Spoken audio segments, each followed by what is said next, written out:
Richard, you said you had one mindset hack to finish up with, didn't you? What have you got for us? Yeah. So I don't know if you call it a mindset hack or whatever, but I'm a big fan of experiments. So years ago when I had the IT company, if you approach people with, hey, we're going to change this, perhaps time-tastic or whatever, it's like people tend to resist change, don't they?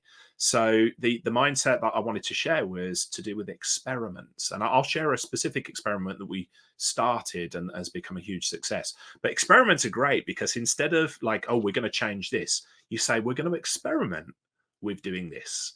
And people are open to experiments because we all like to think of ourselves as open-minded and adventurous and that. So people have been less resistant to the change. So we've experimented with a few things over the years. Probably most famously, certainly within my industry, was I experimented 14 years ago with not working Fridays, only working a 4-day week. And I ran that past clients and everything, and everybody was like, yeah, fine, because an experiment, if it doesn't work, well, you just go back to the way you were. A change feels much more written in stone, doesn't it? So I experimented with a 4-day week 14 years ago, and now it's what I'm known for within the IT industry. Oh, people say I want to aspire to, work in a 4-day week like you do, Richard. I'm like, well, it's an experiment. We'll see. But the experiment we attempted or tried maybe 2 years ago now was with short form content, and specifically, so I do a video every Friday called the Tubservatory. So this is the Tubservatory we're in, and Pascal Fintonia, our wonderful content strategist, he said, I envisage a video where you're looking through a telescope or looking out, observing what's going on in the world and sharing it with the industry.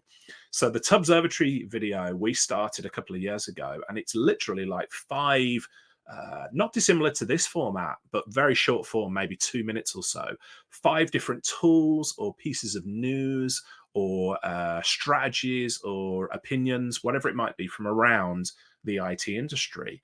And we have a lot of fun with it, but that was the experiment. And that brief overview of things, in the attention-starved modern world, I think has been really successful for us. So Tubservatory has been going for a couple of years now. We've upgraded the branding and stuff. It takes me less than 30 minutes to do it. The video comes out every Friday, but it's built up quite a following.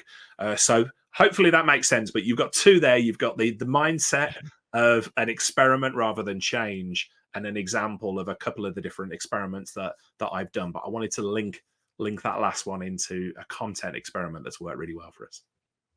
That's brilliant. Love it. Yeah, experiments, all for that. It's just the willingness to fail, isn't it? It's the willingness to say that we're going to try this, and if it goes wrong, then that's fine. We tried something. Another thing that doesn't work. It's all good. I think you're bang on about it being easier for people to grab a hold of as well. I think generally, as soon as you're working with more than like 3 or 4 people, any kind of change is there's going to be friction. So just telling them that, like, if this doesn't work out, your life isn't going to be awful. We'll just not do it anymore. It goes a long way. Yeah.